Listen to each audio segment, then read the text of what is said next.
Olá, pessoal, tudo bem? Mais uma vez aqui com vocês o professor Tiago Menezes, de Geografia, da Rede Municipal de Brejo da Madre de Deus. Espero que vocês estejam bem, que fiquem em casa, cuidando de sua saúde, mas que não deixem de estudar, né? E por isso nós vamos dar continuidade aos nossos conteúdos anteriores, né, onde discutimos aqui sobre a crise migratória mundial, sobre a crise migratória internacional. E dentro desse contexto internacional, que é o que realmente estuda no oitavo, o que se estuda no oitavo e no nono ano, nós vamos dar continuidade ao nosso debate, à nossa discussão, estudando hoje, conhecendo hoje especificamente as organizações internacionais mundiais, como, por exemplo, a ONU, a Organização Mundial do Comércio, a própria OMS, a Organização Mundial da Saúde, que está sendo tão importante nesse momento de pandemia, e vamos ver como é que essas organizações funcionam, quais foram os seus objetivos, quando elas foram criadas e especificamente quais os objetivos dessas organizações. Então, a princípio, a maior de todas essas organizações é a Organização das Nações Unidas, ou simplesmente conhecida como ONU, né? Essa organização, cujo objetivo, como vocês podem ver aí no slide, é facilitar a cooperação entre a matéria de direito internacional, segurança internacional, desenvolvimento econômico, progresso social, direitos humanos e realização da paz mundial. Para entendermos esse real objetivo da ONU, como ela está subdividida, né, e qual sua forma de funcionamento nos dias atuais, nós precisamos voltar um pouco no tempo. Nós precisamos entender o contexto histórico em que essa organização mundial ela foi criada. Quais os antecedentes da criação da ONU, que foi fundada em 1945. Então, nós vivíamos ali naquele momento um período pós-Segunda Guerra Mundial. O mundo vinha de um lapso, de um período muito extremo, de um período de fortes guerras e de grande violência, de atentado à vida humana também, né? Então, antes da ONU, uma outra grande organização internacional fazia o seu papel com o intuito de diminuir ou evitar esses conflitos internacionais, que era a chamada Liga das Nações. Porém, o que nós vamos perceber é que a Liga das Nações perde seu sentido quando não consegue evitar a Segunda Guerra Mundial. Então, se pensa em uma nova organização que reúna um grande número de países e, consequentemente, tenha respeitabilidade internacional. Vai ser o caso da ONU, né? Então, nós vamos começar a entender a ONU a partir já de 1942, com a Declaração das Nações Unidas, primeira vez que esse termo foi usado, em 1º de janeiro de 42. Em 30 de 10 de 43, vai haver um reforço dessa ideia de paz, segurança mundial, né? A partir de Moscou. Os países que iriam vencer a guerra, Estados Unidos, Reino Unido, União Soviética, mais a China, né, além da França, que também venceu a guerra, acabaram tendo essa ideia de reforçar a ideia de segurança mundial, uma vez que acabasse a Segunda Guerra, que vai ter fim em 1945. Então, vem a partir daí a Conferência de Yalta, que é a conferência na Ucrânia, que vai ter a ideia primitiva do que seria a ONU, certo? Até que, de fato, a ONU ela vai ser criada em abril de 1945, na Conferência de São Francisco, nos Estados Unidos. Ela reunia, naquele momento, cerca de 50 países. Ela reunia 50 países. E qual o seu grande objetivo? Evitar a repetição de conflitos armados.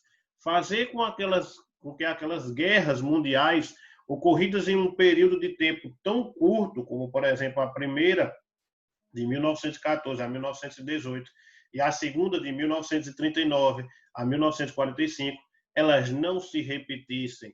Ela vem, a ONU, para salvaguardar a paz e a segurança mundial, né? E dentro dos seus programas e dentro das suas estruturas, como é que a ONU funciona? A ONU tem uma diversidade de temas muito grande que são discutidas até os dias atuais entre os seus membros. Hoje, mais de 190 países, e não apenas 50, como você tinha no período pós-Segunda Guerra Mundial, né? Existe a definição de uma sede, que hoje está em Nova York, e os técnicos especialistas do mundo todo trabalham nesses temas mais diversos que você tem na Organização das Nações Unidas. A sua sede geral, como eu falei, está em Nova York e hoje ela conta com até mais de 190 países. E ela é dividida em partes, né, como a Assembleia Geral, o Secretariado, né, e o Conselho de Segurança, são as três partes da ONU.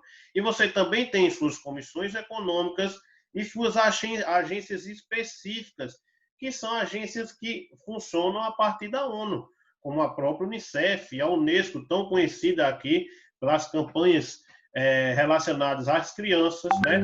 A FAO, que é a Organização da Agricultura, né? A OIT, que é a Organização Internacional do Trabalho, e a que vem tendo maior destaque durante essa pandemia, que é a OMS. Vejam que essas organizações elas têm funções específicas, né? E elas vão trabalhar especificamente com técnicos especialistas do mundo todo. As informações que você tem em organizações como a Organização Internacional do Trabalho e a própria Organização Mundial de Saúde, a OMS, são organizações que têm informações científicas, baseado em provas, baseado em estudos. Por isso é tão importante, por exemplo, escutar a OMS nesse momento de pandemia para evitar que esse vírus se alastre. Ela é um dos braços da ONU e funciona baseado em informações científicas, técnicas de médicos e especialistas do mundo todo, certo? Então, a grande finalidade, né, dessas organizações, como eu acabo de falar para vocês, é melhorar as condições da vida das pessoas, né, das populações, e diminuir a desigualdade social. É o objetivo da ONU, é o objetivo dessas organizações. Professor, mas como funciona de fato a ONU e sua estrutura, dividida em Assembleia Geral, Conselho de Segurança e Secretariado? Quais são as funções dessa estrutura da ONU? A ONU ela é responsável, é um órgão responsável por acordos que regem mais de 190 países. E esses acordos são discutidos em reuniões. Essas reuniões são as chamadas Assembleias Geral, né? São as Assembleias Gerais, ou a Assembleia Geral, hoje sem esse acento, né? A Assembleia não tem mais acento.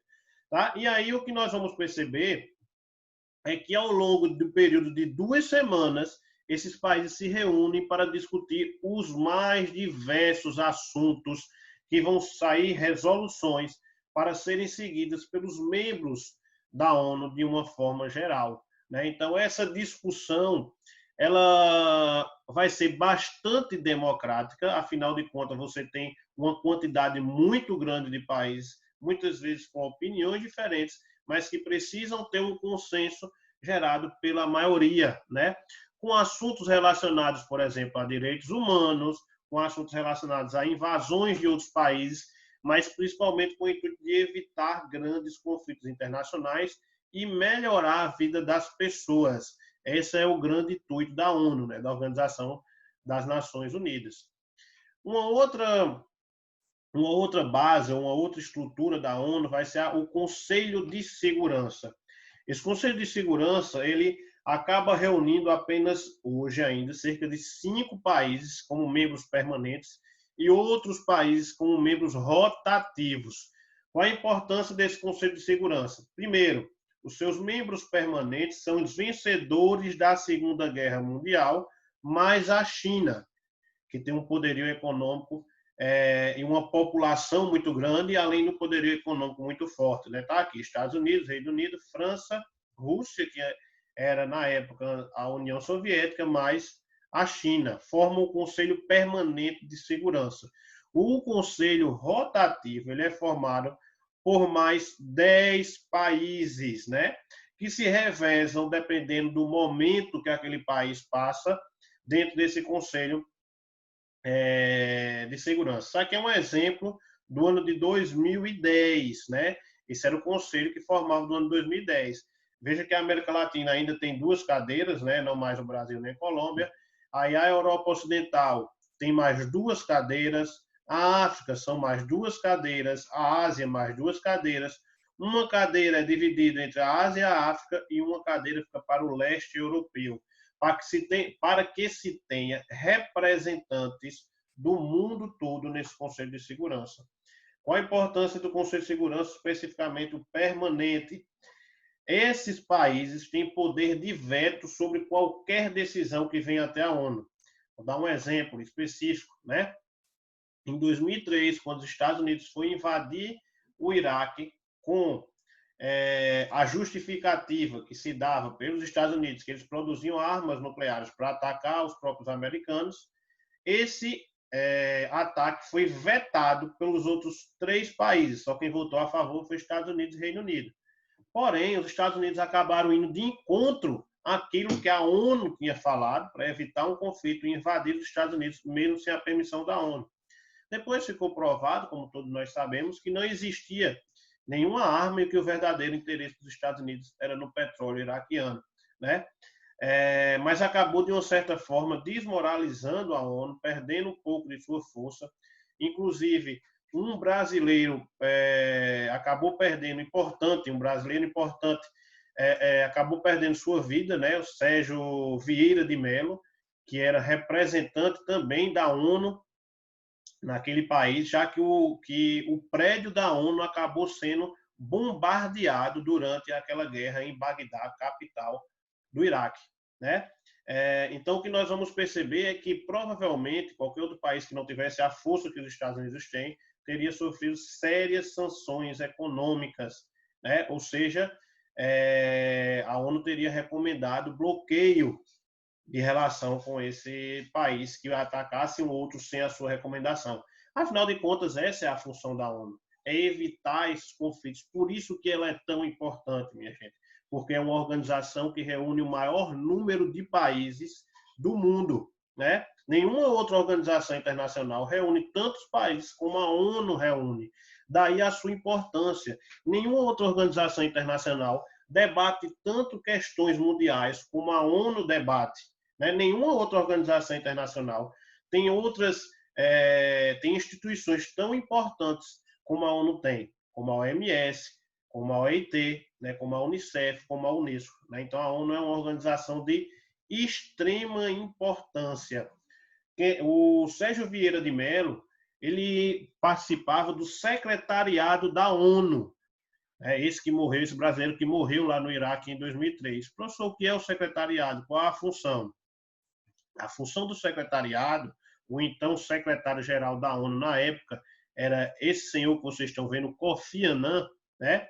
Esse secretariado ele é responsável por fiscalizar ou auxiliar né, nessa fiscalização que venha a ter, caso você tenha, voltando para cá, ó, gente, caso você tenha ameaça de uma guerra como essa. Então, o secretário foi lá fiscalizar se realmente existia alguma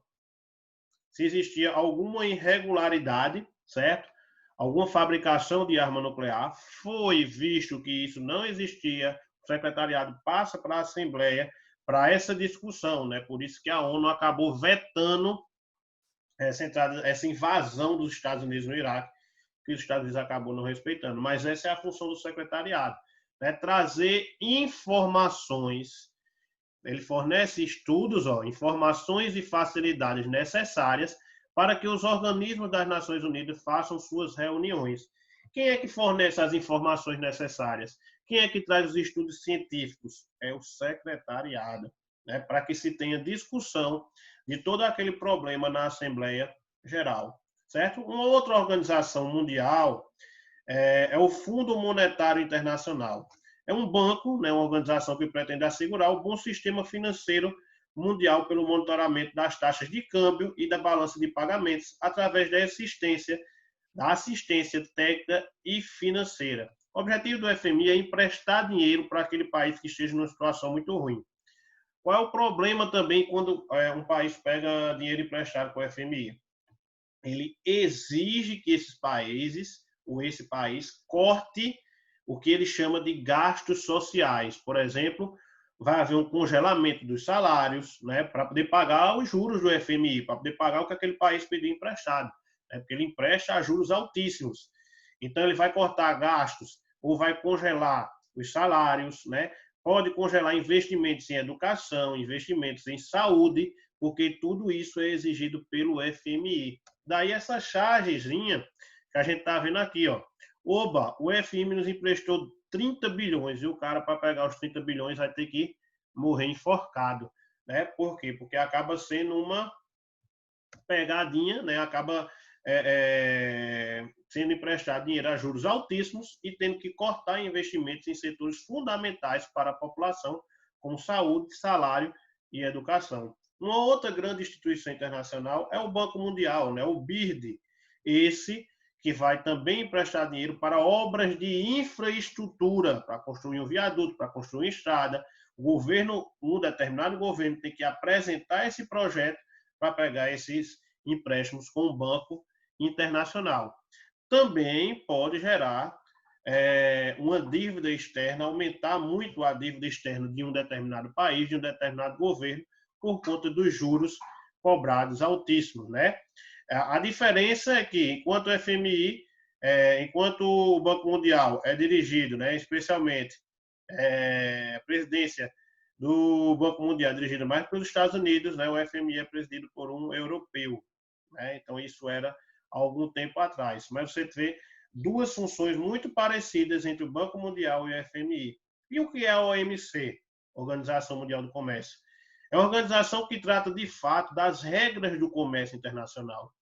A OMC ela estabelece e fiscaliza essas regras. Né? Como tudo na vida, o comércio entre os países não é uma terra sem lei, né? Não é um espaço sem lei. Também existe lei entre esses países. E quem fiscaliza e quem cria essas regras é uma organização internacional. Lógico, esses países precisam estar em comum acordo e elaborar, eles mesmos elaboram essas leis e a OMC acaba fiscalizando e estabelecendo essas regras. Né? Desde 2012, ela conta com 157 membros. Existe também, minha gente, as chamadas organizações não governamentais. Elas não têm nenhuma relação específica com os países ou com os governos e cuidam de determinados temas, como, por exemplo, o Greenpeace, né, que se chama País Verde, responsável uma organização internacional que denuncia crimes ambientais e que, de fato, vai de encontro ali para evitar esses crimes, né, ambientais de maneira internacional. Então, o Greenpeace tem essa função bastante interessante. A Cruz Vermelha, responsável por cuidar, por exemplo, da saúde, assim como a Anistia Internacional, né, e os Médicos Sem Fronteiras, em boa parte dos países, principalmente nos países mais pobres, né, como os países africanos, que mais precisam dessas organizações não governamentais. Né? Existia também, logo após a Segunda Guerra, né, durante o período de Guerra Fria, duas organizações militares. Uma era a OTAN, Organização do Tratado do Atlântico Norte, que ainda existe até hoje, com o objetivo de defender os países capitalistas, esse é azul, né? E o Pacto de Varsóvia é uma organização também militar com o objetivo de defender os interesses dos países socialistas. Hoje, o que a gente mais vê são grandes blocos econômicos. Os países cada vez mais se unem em blocos econômicos com que objetivo? De estreitar relações políticas e principalmente econômicas, facilitar o comércio entre eles, já que com o avanço dos meios de transporte e comunicação, com o avanço da globalização, isso se tornou mais fácil, né?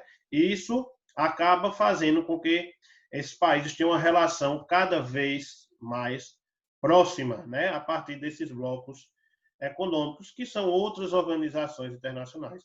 Então, resumidamente, nós falamos aqui especificamente sobre algumas organizações internacionais mundiais, sua criação, né, e suas funções de seus objetivos de uma maneira geral. Espero que vocês tenham gostado, né?